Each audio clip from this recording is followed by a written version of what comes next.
Bismillahirrahmanirrahim. Assalamualaikum warahmatullahi wabarakatuh. Hamdan wa syukran lillah. La hawla wa la quwwata illa billah. Asyhadu an la ilaha illallah wa asyhadu anna Muhammadan abduhu wa rasuluhu la nabiyya ba'dah. Rabbi shrah li sadri wa yassir li amri wahlul 'uqdatam min lisani yafqahu qawli. Qala ta'ala fi kitabil karim, a'udzu billahi minasy syaithanir rajim. Ya ayyuhalladzina amanu ittaqullaha haqqa tuqatih wa la tamutunna illa wa antum muslimun. Qala ta'ala fi kitabil karim, a'udzu billahi minasy syaithanir rajim.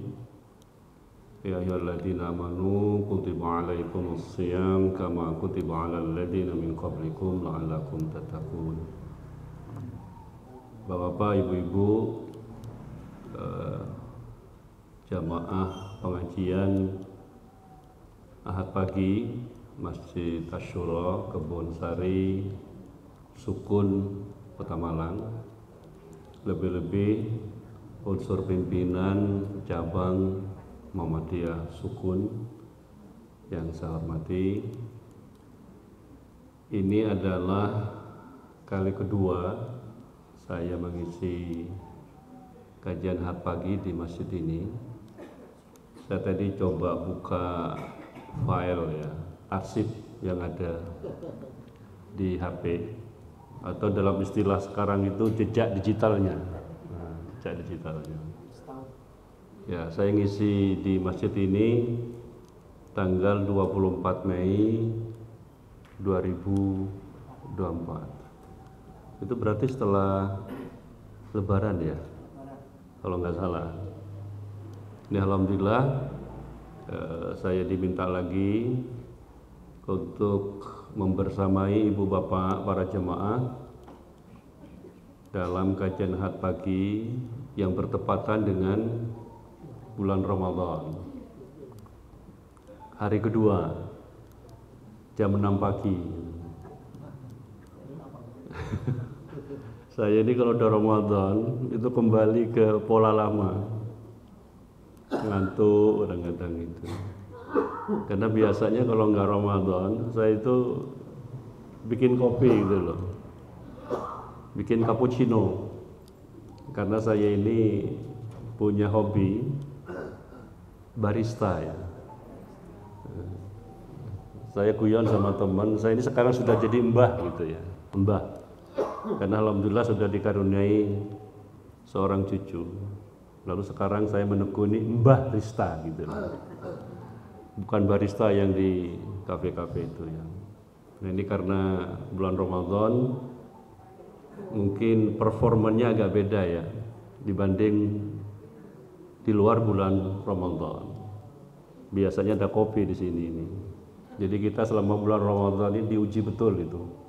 Menahan tidak minum kopi, menahan ngantuk dan seterusnya. Karena itu setelah bersyukur kepada Allah Subhanahu wa taala, saya ingin menyampaikan terima kasih yang sebesar-besarnya kepada pimpinan PCM, Majelis Tabligh ya, dan juga Tamir Masjid Asyura yang memberi kesempatan kepada saya untuk kali kesekian bersama Bapak Ibu dan jamaah yang insya Allah dirahmati oleh Allah bersama-sama ngaji ya. Dan hari ini karena tadi saya diingatkan nanti ada tanya jawab ya, saya coba setting seperti kuliah gitu ya. Dan saya bawa buku ini, saya bawa 3 buku. Ini kayak kuliah itu ya. Ini kalau dengan mahasiswa saya minta nanti habis kuliah Anda cari buku itu ya, dibaca, lalu minggu depan kita kaji. Nah nanti ini mau dikaji kapan lagi Pak? Saya bawa 3 buku ya, supaya seperti pengajian. Nah, supaya seperti pengajian ya, supaya tidak persis seperti kuliah. Pertama saya bawa bukunya Imam Al-Ghazali atau kitabnya Al-Ghazali, Minhajul Abidin ya, kewalik ya, Minhajul Abidin ilal Jannah. Teman-teman ketika tahu saya ini akhir-akhir ini, sebenarnya nggak akhir ini ya, suka membaca Imam Al-Ghazali dan yang sejenis, itu pada kaget. Ini pasti faktor umur ini, dia bilang, mereka bilang gitu. Ini faktor usia ini, karena semakin bertambah usianya, bacaannya juga beda gitu. Teman-teman pada kaget kalau lihat perkembangan pemikiran saya itu. Ibu bapak saya dulu itu disalahpahami, liberal katanya itu. Wah, ngeri liberal itu. Liberal itu yang dibayang apa ya?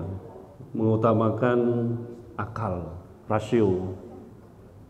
Nah, yang lebih parah lagi itu kalau kemudian disalahpahami nggak sholat. Ini udah nggak benar itu. Saya ini kan alhamdulillah lahir, tumbuh besar dalam lingkungan orang tua yang memegang teguh nilai dan praktek agama di Madura itu ya. Saya ini kalau nggak ngaji dipukul itu sama orang tua saya itu.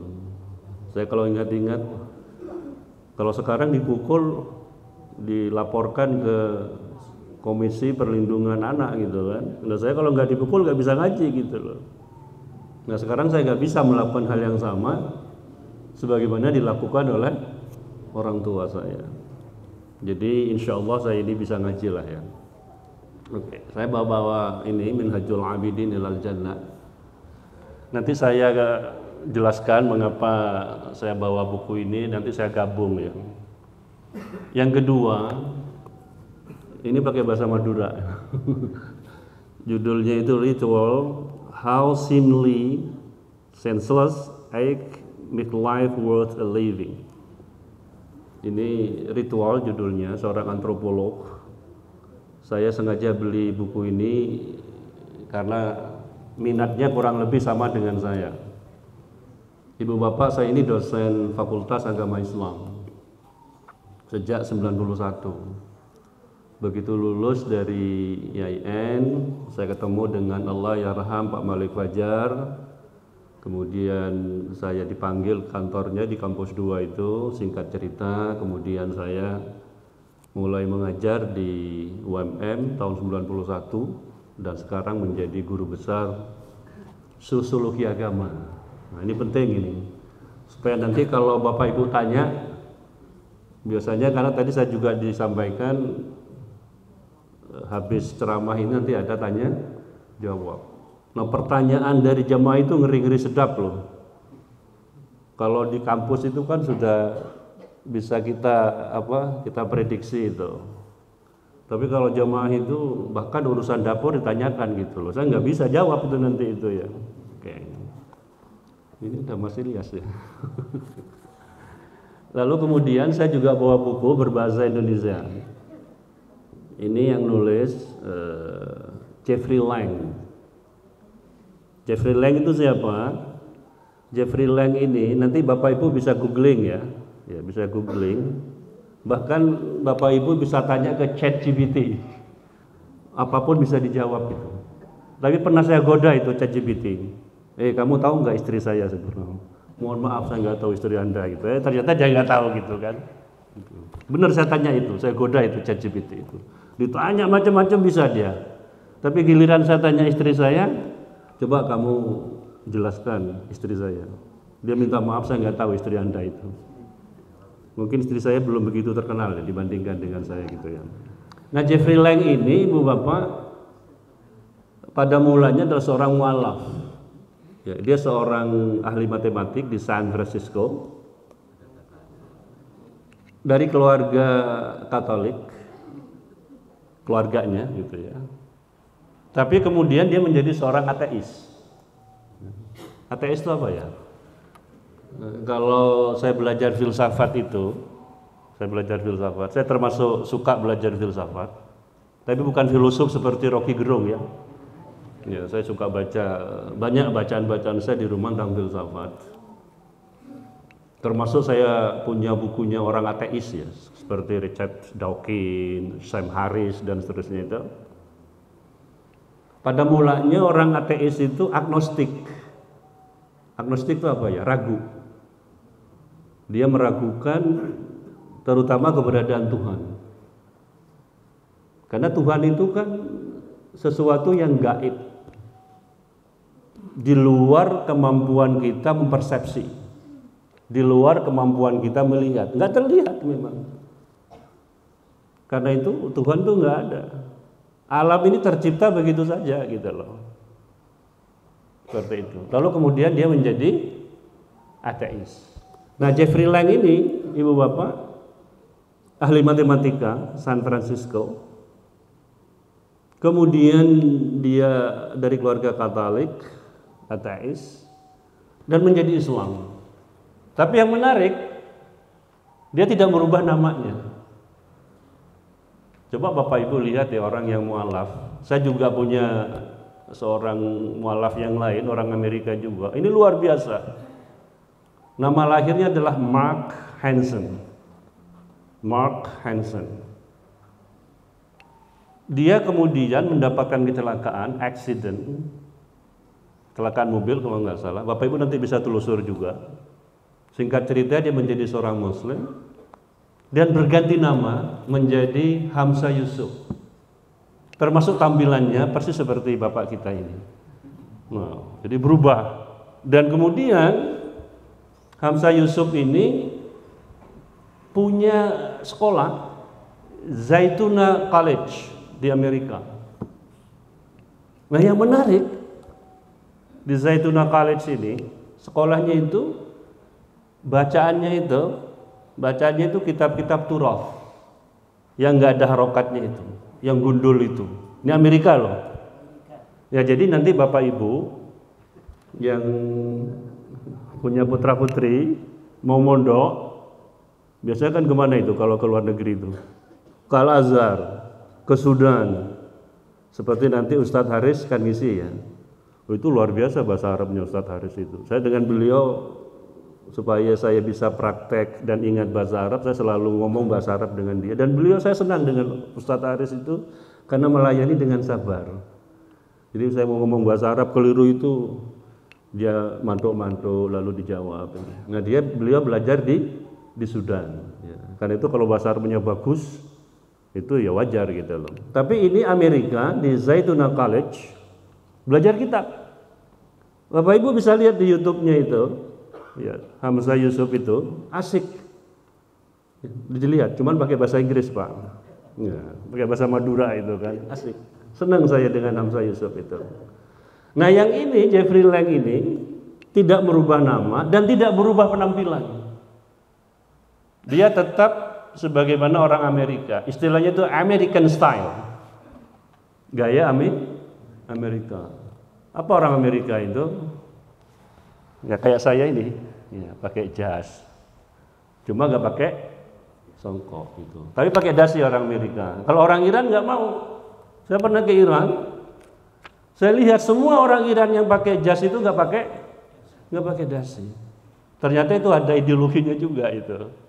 Jadi mereka tidak mau pakai dasi. Baik, ada 3 buku yang saya bawa.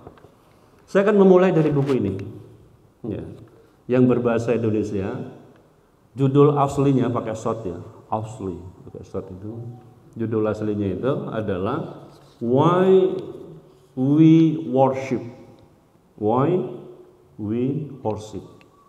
Apa artinya? Mengapa kita beribadah? Nah, termasuk kita bulan Ramadan ini.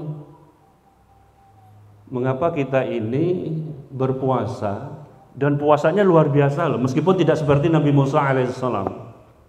Nabi Musa itu puasanya berapa hari? Bapak Ibu kalau ingin seperti Nabi Musa silakan. Tapi jangan ngajak saya. Nggak sanggup saya, boro-boro. Kita puasa berapa jam sih ini sehari?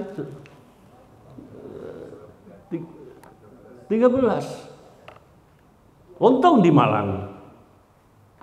Saya ini pernah puasa bertahun-tahun di Madura Bapak Ibu. Wow, itu uji imanannya luar biasa itu. Memang toko itu tutup, tapi panasnya itu loh. Saya pernah itu, ini pernah ini, tapi belum balik ketika itu saya. Hari Jumat Main itu dari pagi sampai mau Jumat, haus saya. Mandi, di rumah kan ada jeding gitu ya. Oh, apa?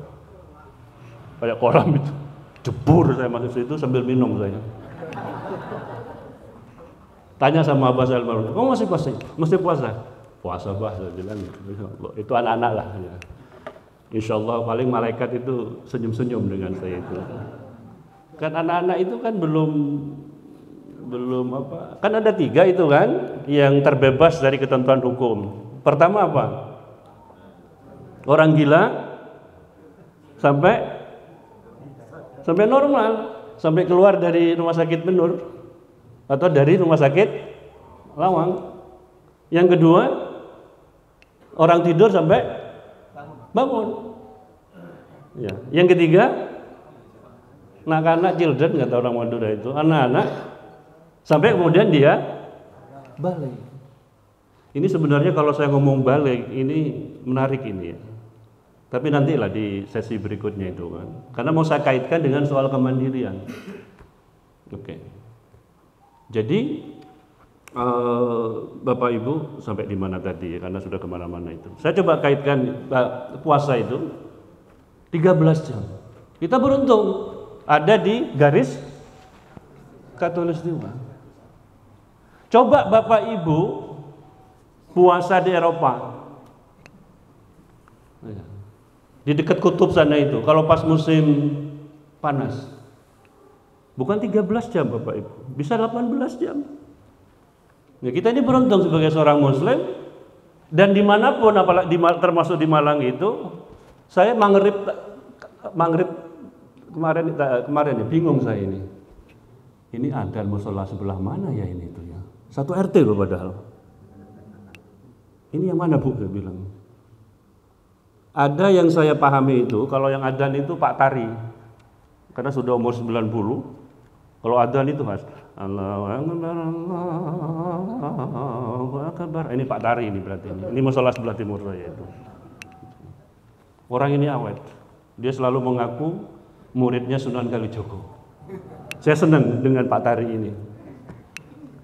Kemarin itu Bapak Ibu, Pak Tari ini tiba-tiba pakai songkok Muhammadiyah. Heran. Terus saya ketemu sholat asar, Bah, songkoknya Abah itu yang saya dipanggil Abah, mohon maaf. Dulu saya itu agak keki dipanggil Abah itu. Tapi lama-lama saya menikmati panggilan itu. Asik juga dipanggil Abah ini. Masuk kamera ini. Bah, songkoknya Abah yang dibuang itu, memang saya buang. Karena sudah nggak karu-karuan, udah sobek, saya buang gitu loh. Subhanallah, diambil sama Pak Tari itu. Dia di tukang jahit Pak Tari itu. Ini tak kecil kan, Mbah? Mungkin kepalanya ukurannya 5. Saya itu kalau ada tulisan Arab, geletaan di bawah itu saya ambil. Saya pakai sekarang, ikhlas bahaya. Saya itu terharu ini.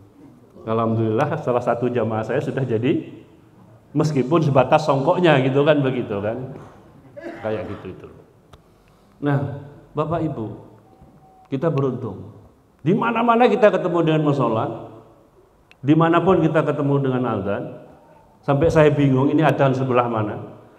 Coba Bapak Ibu ke negara di mana Islam itu jadi minoritas, susah cari masjid, susah cari makanan yang halal, ya, kayak gitu itu. Nah, dia mengatakan mengapa kita beribadah, ya, karena memang selama 1 bulan kita puasa, belum lagi tadi juga dikatakan umroh, haji, ngabisin duit gitu kan. Sehingga di buku ini dikatakan, kira-kira kalau dalam bahasa Indonesianya, mudah-mudahan saya tidak salah, judulnya ritual ibadah, tapi ini kajiannya antropologi.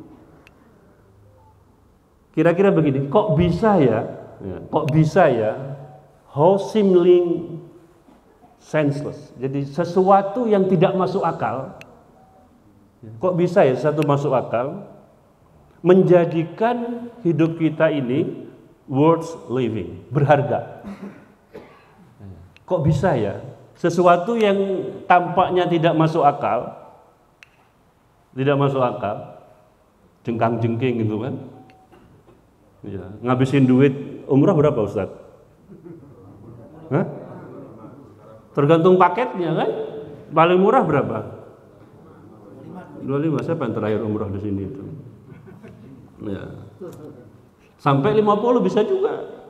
Kalau Bapak Ibu maunya itu begitu keluar langsung ketemu dengan Ka'bah gitu. Dia tidur di masjid aja kalau gitu. Bisa 50 itu kan. 50 juta. Bahkan tidak sendirian.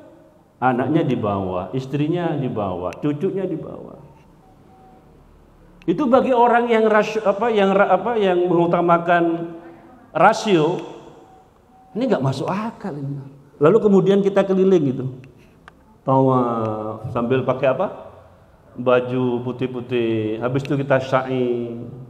Belum lagi kalau haji kita wukuf, mabit di Muzdalifah, mabit di Mina Aqobah. Itu ini apa-apaan sih gitu loh. Karena itu buku ini kenapa itu saya beli gitu loh. Ibadah yang kelihatannya tidak masuk akal, tapi kalau dijalani menjadikan hidup kita ini bermakna, worth living, berharga hidup kita ini. Nah, jawabannya Bapak Ibu ada di sini. Ada di sini. Di Imam Al-Ghazali. Wah, ini luar biasa orang ini, Imam Al-Ghazali ini. Saya itu merinding baca riwayat hidupnya, yang hidup tahun 1058 Masehi sampai 1111 Masehi. Perjalanan hidupnya itu. Bapak Ibu bisa baca misalnya di bukunya Al-Munqidh Minadh Dhalal. Itu autobiografi dari Imam Al-Ghazali. Karena pernah Al-Ghazali itu diberi kedudukan bagus, kalau nggak salah direktor di satu universitas, dia tinggalkan, dia lepas jabatan itu, dan dia kemudian berjanji tidak mau kembali lagi ke situ. Dia kemudian uzlah. Apa uzlah itu? Mengasingkan diri. Mengasingkan diri. Kemudian dia nulis banyak buku yang sampai hari ini kita baca, termasuk Minhajul Abidin ini. Bayangkan dia dikasih jabatan, dilepas itu. Sementara kita hari ini gimana Bapak Ibu? Gimana kita hari ini? Wow. Muhammadiyah itu salah satu misinya adalah pemurnian, purifying. Pemurnian. Mengapa kita memurnikan? Karena banyak orang itu melakukan tindakan-tindakan yang menjurus kepada kemusyrikan. Menuhankan sesuatu yang bukan Tuhan. Ini sekarang banyak. Tuhannya mengalami apa yang disebut di kampus itu disebut dengan metamorfosis. Beralih rupa sekarang Tuhannya itu. Berupa apa? Kekuasaan. Apapun ditempuh oleh banyak orang itu. Ya kok dilalah kita yang mau dengarkan gitu loh. Tadi malam saya tuh sedih lihat satu fenomena yang paradok. Apa paradok itu? Bertolak belakang. Yang sebelah nyanyi-nyanyi penuh kegembiraan karena acaranya selesai, menggunakan seragam tertentu, nyanyi-nyanyi, joget-joget itu senang. Yang sebelahnya lagi nyanyi penuh keharuan, nangis karena pabriknya ditutup, 10.000 orang ter-PHK. Tidak hanya karyawan di pabrik itu yang gak ada kerjaan, warung-warung pada tutup, tukang parkir juga gak ada. Ini paradok. Paradok, bertentangan ini. Gitu. Yang sebelahnya nyanyi-nyanyi, senang. Karena baru ini, lalu kemudian dapat ini, seterusnya itu. Itu yang kita hirup pikuk kemarin itu.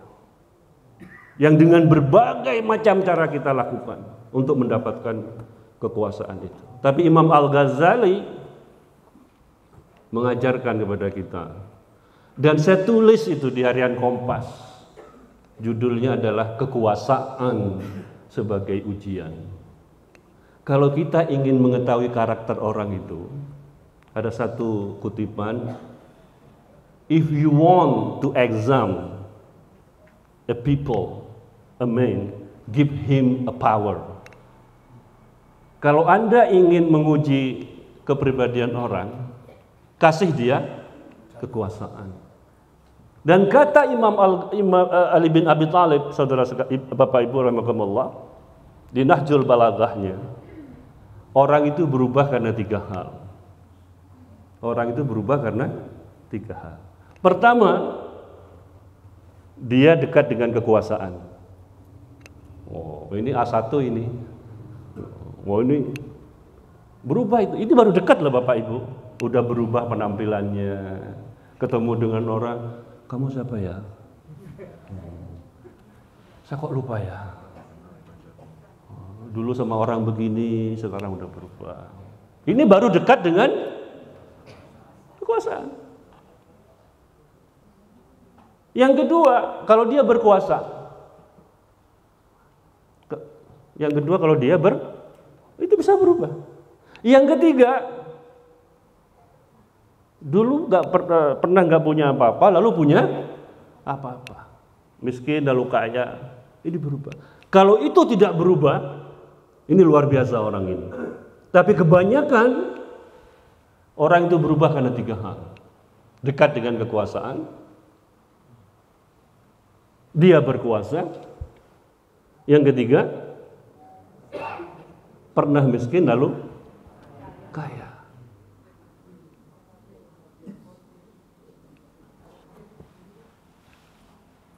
Dalam istilah filsafat itu namanya tidak autentik orang ini. Begitu gampangnya berubah itu dalam filsafat. Ibu bapak, itulah mengapa Allah Subhanahu wa ta'ala mensyariatkan kita untuk melaksanakan ibadah, termasuk puasa. Dan ibadah yang Allah wajibkan kepada kita di samping yang sunnah itu, saya masih ingat pelajaran tarikh tasyri' ketika saya belajar di IAIN itu.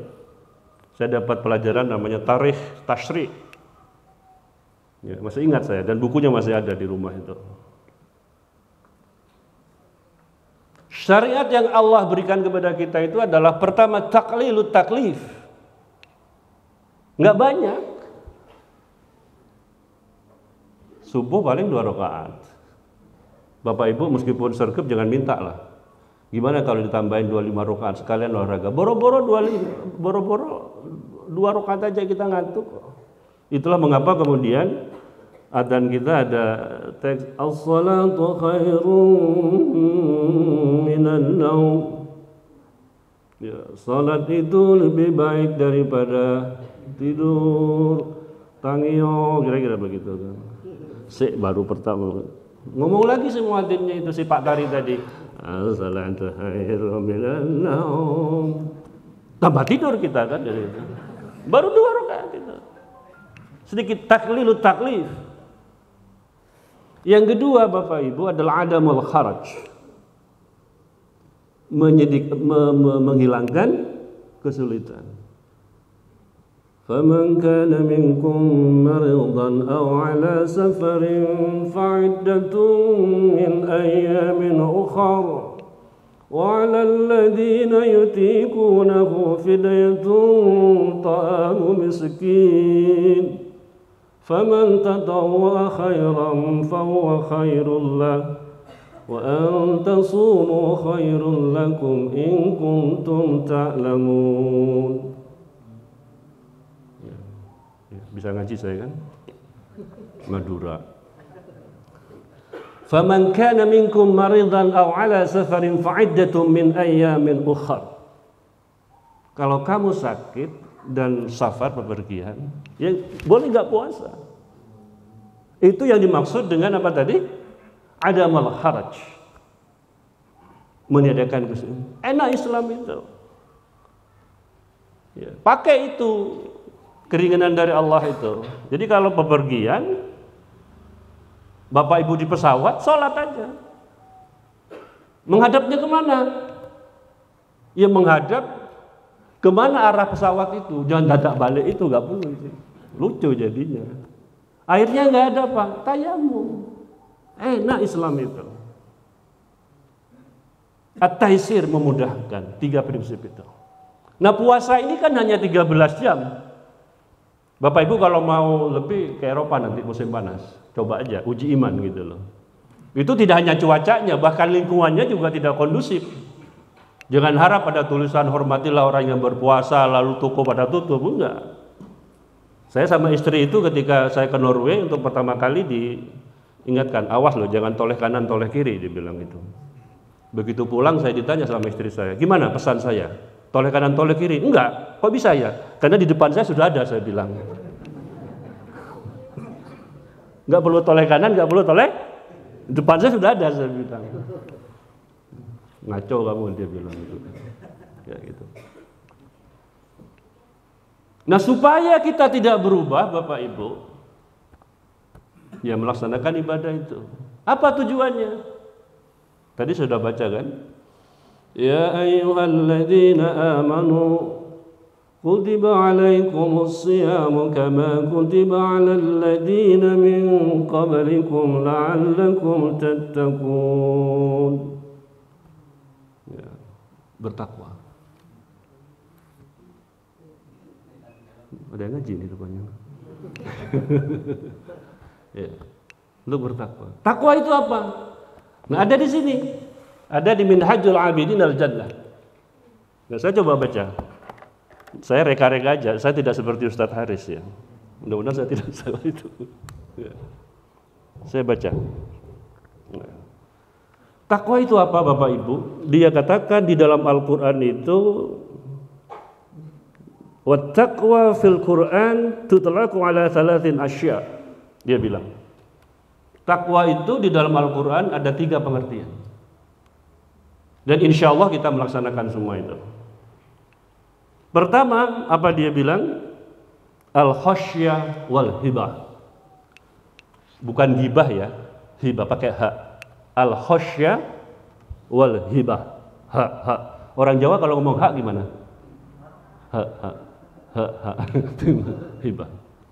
Al-khasyah wal hibah. Takut pada Allah Subhanahu wa taala. Takut. Gimana kita nggak takut? Allah lah yang menciptakan langit dan bumi beserta Dia punya kekuasaan dan kita jangan main-main itu. Kalau Allah berkehendak, apapun terjadi. Kalau Allah berkehendak, apapun terjadi. Dan takwa itu, kita sholat itu Bapak Ibu, antara lain mencerminkan rasa takut kita kepada Allah yang diwujudkan dalam bentuk sujud itu. Sujud itu kan sebenarnya manifestasi sikap al-khasyah wal hibah kepada kita. Itulah kenapa waktu kita sholat perlu dilakukan dengan khusyuk dan khudu'. Wasta'inu bis-sabri was-salati wa innaha lakabiratun illa 'alal khashin alladzina yadhunnuna annahum mulaqu rabbihim wa annahum ilaihi raji'un.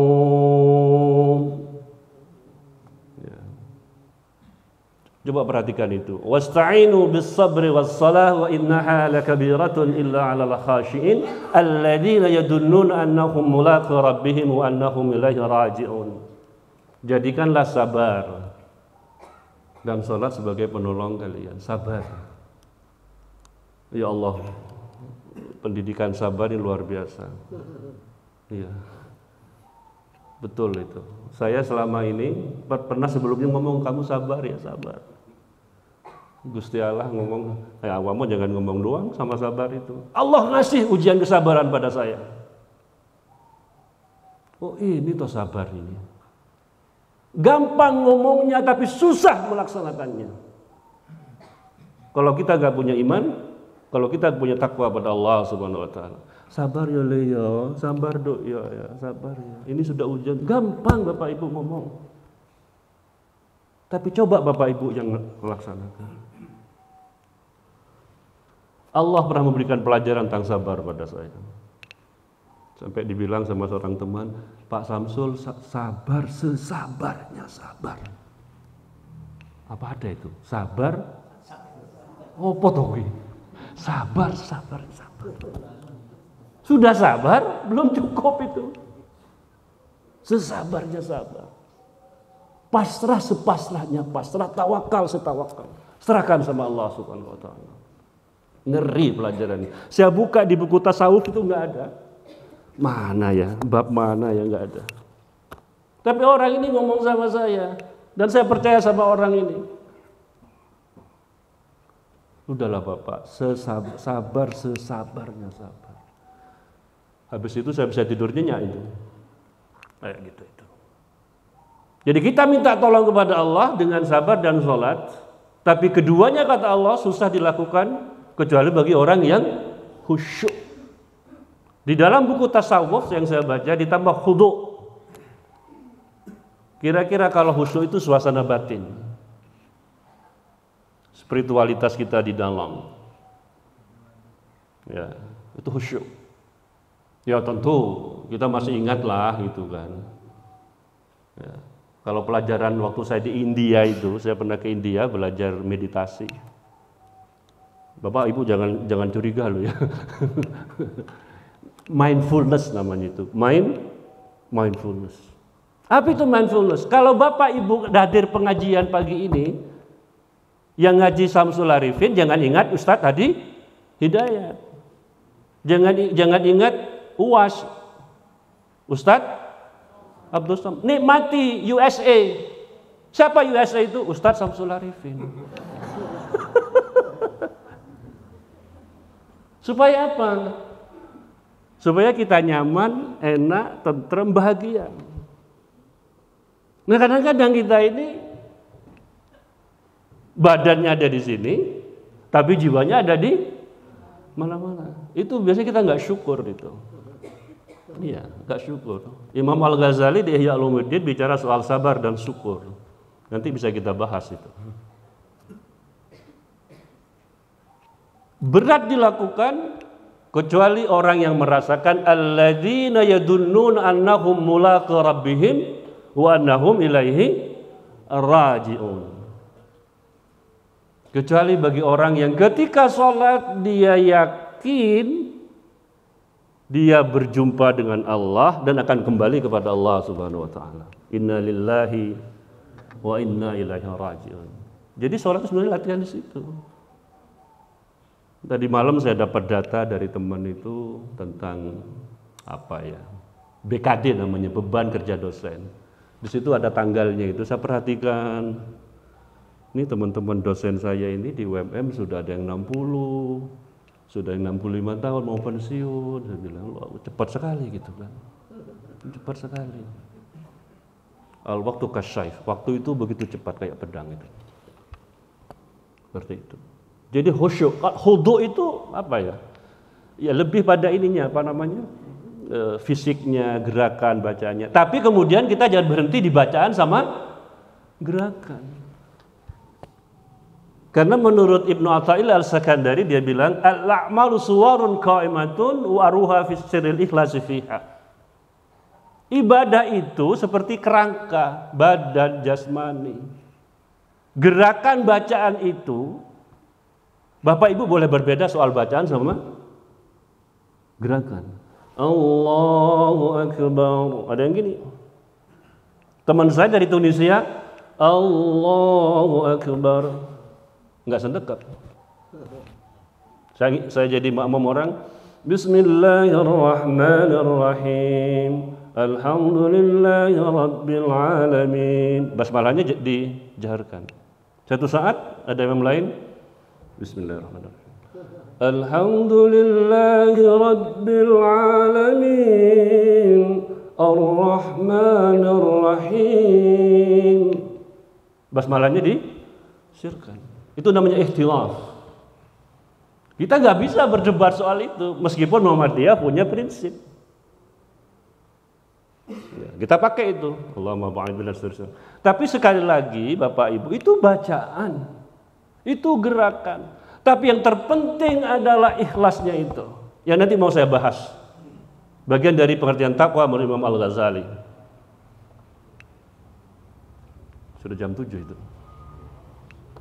Yang kedua kata Imam Al-Ghazali, at-taqwa itu adalah apa? At-ta'ah wal ibadah. At-ta'ah wal ibadah. Takwa itu apa? Taat dan melaksanakan ibadah kepada Allah Subhanahu wa taala. Kalau kita merasa beriman, taat kepada Allah, buktikan dengan ibadah kepada Allah Subhanahu wa taala.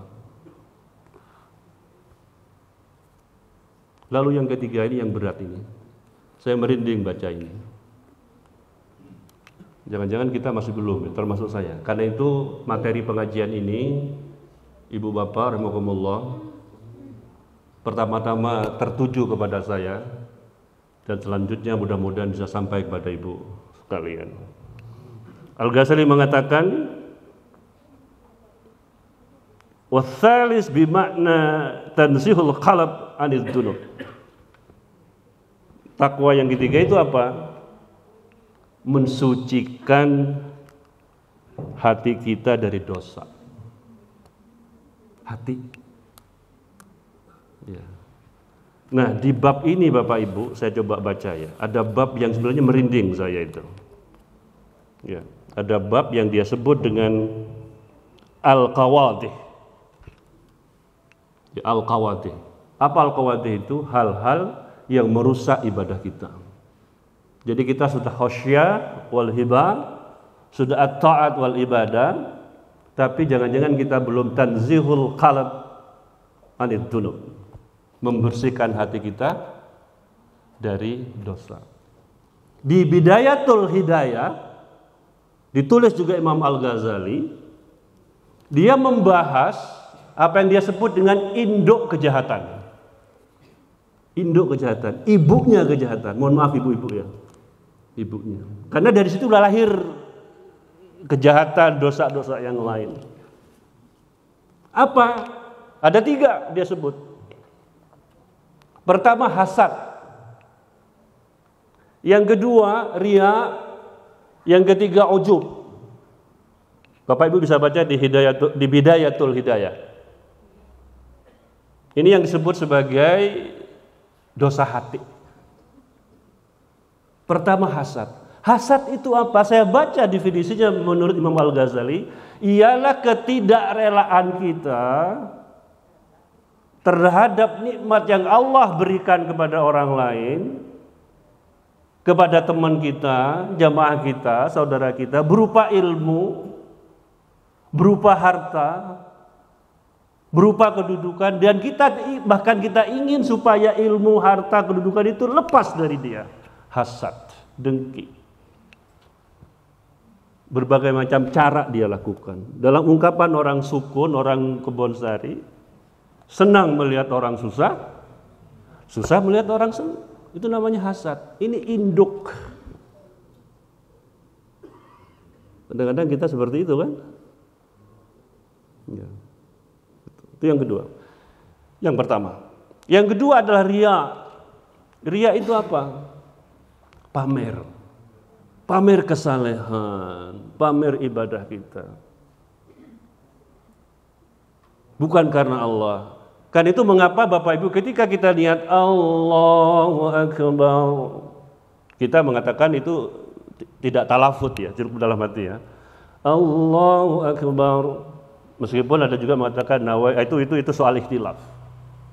Mohon kita jangan bertengkar soal itu. Enggak baik. Enggak baik, Bapak Ibu. Ya. Nah, ketika dalam niat itulah kita tekadkan bahwa yang kita lakukan semata-mata karena Allah Subhanahu wa taala. Tapi kadang-kadang kita jadi riya. Ingin dipuji. Motif ibadah kita itu bukan karena Allah, tapi karena orang lain. Nah, seperti itu. Nah, di Imam Al-Ghazali itu biasanya kalau sudah begini ini, Imam Al-Ghazali di Bidayatul dia bilang, hati-hati jangan kadang-kadang kita ini merasa paling benar. Tidak sampai di situ, lalu kemudian kita merasa paling suci, sok alim. Di Bidayatul Hidayah kemudian Imam Al-Ghazali mengutip surat An-Najm ayat ke-32, "Fala tuzakku anfusakum huwa a'lamu bimanittaqa." Fala tuzakku anfusakum huwa a'lamu bimanittaqa. Kamu jangan merasa suci. Hai kamu sekalian, kata Allah, jangan merasa paling suci. Karena Allah yang paling tahu siapa di antara kalian yang paling bertakwa. Merasa paling saleh, paling benar. Lalu ingin kesalahan kita diakui. Caranya apa? Kadang-kadang kita upload itu, kita update di media sosial. Ini kalau kita nggak hati-hati bisa al-qawadih. Al-qawadih itu apa? Yang merusak ibadah kita. Al-qawadih di Minhajul Abidin ini.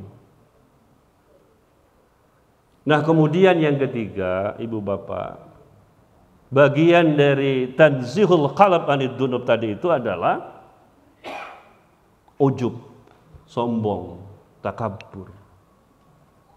Kita ini diuji dengan nikmat, diuji dengan musibah. Apakah kalau kita dikasih nikmat, dikasih kedudukan segala macam, kita ujub? Lalu kalau kita dikasih musibah, lalu kemudian kita tidak sabar. Inilah nilai hikmah mengapa yang tadi dikatakan itu sesuatu yang nampaknya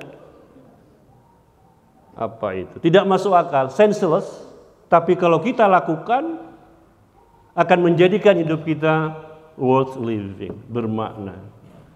Itulah jawaban dari pertanyaan Jeffrey Lang, why we worship, mengapa kita beribadah. Jawabannya antara lain ada di Minhajul Abidin ilal Jannah.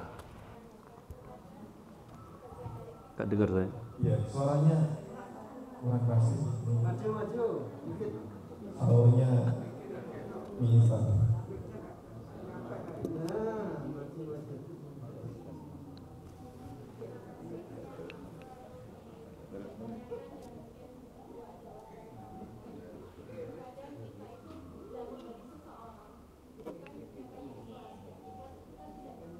Kelas ya.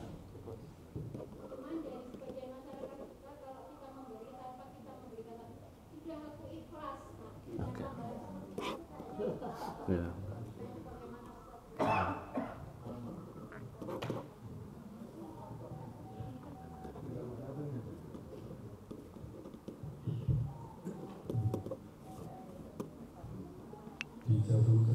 Oke. Saya jawab ya. Baik, Ibu Bapak, ibadah itu, takut ibadah itu kan bertahap ya, nggak bisa tiba-tiba. Kalau dalam pendidikan itu butuh pembiasaan ya, butuh pembiasaan dan butuh penciptaan lingkungan, bi'ah namanya itu, sehingga kita bisa melakukan apa yang dibiasakan itu. Misalnya sholat, itu kan nggak bisa kita kemudian, kita ada di lingkungan yang Islam, orang tua Islam, tapi kalau nggak dibiasakan, nggak bisa. Ya. Dan kita jangan kaget kalau anak-anak itu, namanya anak-anak kan, sholatnya itu hiburan, anak-anak itu main-main kok. Jadi bahkan dia memaknai ibadah itu, sholat itu main-main. Karena itu kalau waladhdallin, amin, amin, sebelahnya ketawa. Itu kan anak-anak kok. Saya dulu juga begitu. Kan? Bahkan saya di musala di rumah saya kan kadang-kadang imamin saya. Saya belum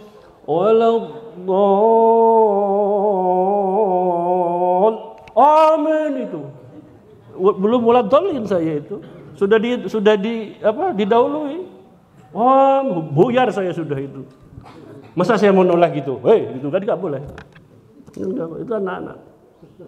Begitu juga Bapak Ibu, Allah itu kan yang menciptakan kita. Jadi tahu. Kan itu kemudian diiming-imingi, dimotivasi dengan pahala kan. Surga itu kan perwujudan dari pahala. Misalnya ada ayat di dalam Al-Quran, surat Al-Baqarah itu kalau nggak salah 260 atau 261.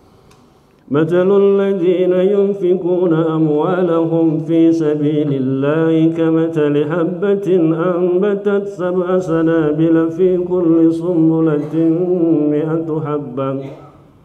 Wallahu yudha'ifu liman yasha'.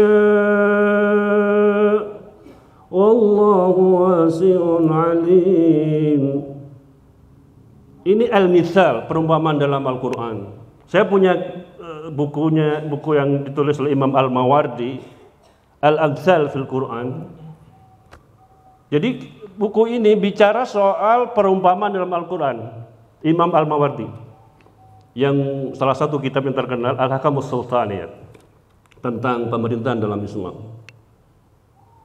Itu perumpamaan kan, mathalul ladzina yunfikuna amwalahum fi sabilillah kamathali habbah. Satu biji. Lalu biji itu tumbuh apa itu? 7 tangkai. 7 tangkai.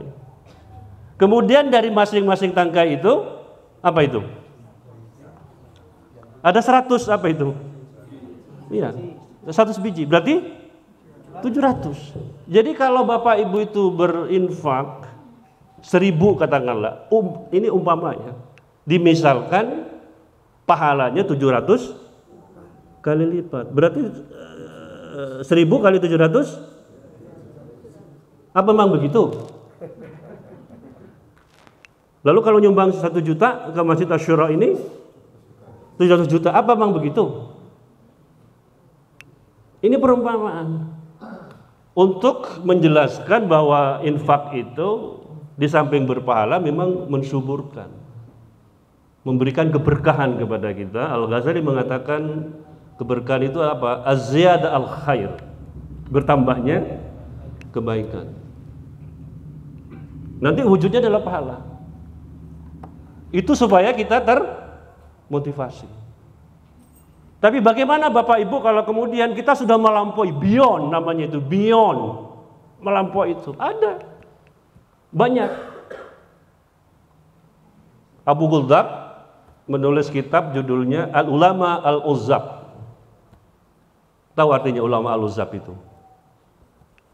Ulama jomblo. Tahu jomblo? Mohon maaf. Hah? Jadi kitab ini yang ditulis oleh Abu Ghuldab ini mendaftar, mengelis ulama-ulama yang hidupnya menjomblo, nggak kawin.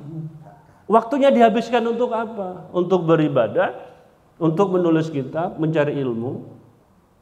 Satu diantaranya ada At-Tabari kalau nggak salah, yang nulis tafsir berjilid-jilid. Saya punya bukunya Tarikh At-Tabari, Sejarah At-Tabari. Menarik buku ini. Nah, satu yang lain adalah Rabi'atul Adawiyah, perempuan yang di dalam beberapa kitab dikatakan saking cintanya kepada Allah, dia memilih hidupnya jomblo. Al-Uzzab, ulama Al-Uzzab. Dia nggak mikir lagi soal, bahkan ada cerita ini namanya tasawuf ya. Ya, ambil hikmahnya aja lah, benar apa enggak itu wallahu a'lam. Katanya satu saat dia lari-lari di keramaian itu, membawa obor sama membawa seember air kan. Orang pada bingung, ngapain itu kamu gitu, siang-siang, gila kamu itu. Obor yang ada di tangan saya ini saya pakai untuk membakar surga. Sementara air yang ada di ember ini, yang saya pegang di tangan kiri ini, saya pakai untuk menyiram api neraka. Sehingga orang di dalam beribadah kepada Allah bukan karena surga dan bukan karena neraka. Ada yang kayak gitu. Tapi ini kan sudah level ini kan, ya, tasawuf itu kayak begitu itu. Nah, kita boleh nggak mengharap pahala? Boleh. Ya. Pahalanya dari Allah. Beda kalau misalnya kalau kamu sholat sekian rakaat di masjid ini, kamu tak promosikan jabatanmu. Nah, itu beda lagi itu kan. Beda lagi. Nah, tetapi ini Bapak Ibu, kita sampai ke tahapan ini, mahal ini, ke makom ini, makom ya. bukan makam ya. Mau makam? Hah? Milih makom mau makam? Kalau makam itu di mana sini? Kemarin itu saya lihat ramai orang-orang megengan ya. Apa nyekar. Ya saya pas kemarin pulang bulan apa itu ada manten, kita sempatkan nyekar juga sama Allah yarham abah saya itu. Oke. Makom itu apa ya? Ya ada keadaan sama makom, fase tahapan, tempat. Sampai makom seperti Rabi'atul Adawiyah tentu nggak bisa tiba-tiba. Orang semacam ini, ibu bapak, adalah orang yang sudah merasakan kehadiran Allah. Saya baca kitab, buku tasawuf Imam Qushairi. Ini luar biasa orang ini. Supaya kita ini, orang yang semacam ini tadi itu, seperti Rabi'atul Adawiyah itu, orang yang senantiasa ingat kepada Allah. Caranya apa? Al-Qushairi mengatakan al-munada wal mujab al-munada wal dia sebut wal munada memanggil-manggil Allah. Melalui apa? Melalui dzikir, melalui doa. Yang kedua adalah merasakan kehadiran Tuhan di dalam diri kita. Itu yang disebut dengan takwa. Takwa itu apa ibu bapak? Melengkapi pengertian dari Imam Al-Ghazali, saya gabungkan dengan pendapat dari Muhammad Asad. Ini dulu orang mualaf ini. Pada mulanya dia namanya Leopold Weiss. Masuk Islam. Kemudian dia menulis banyak kitab, banyak buku. Road to Mekah, Jalan ke Mekah. Kemudian yang bagus itu monumental sampai sekarang dibaca banyak orang. Dia menulis tafsir The Message of the Quran. Muhammad Asad. Di bagian takwa dia katakan takwa itu adalah God consciousness, Rabbaniyah. Apa itu Rabbaniyah? Merasakan kehadiran Tuhan, merasakan kehadiran Allah dimanapun dan kapanpun kita berada.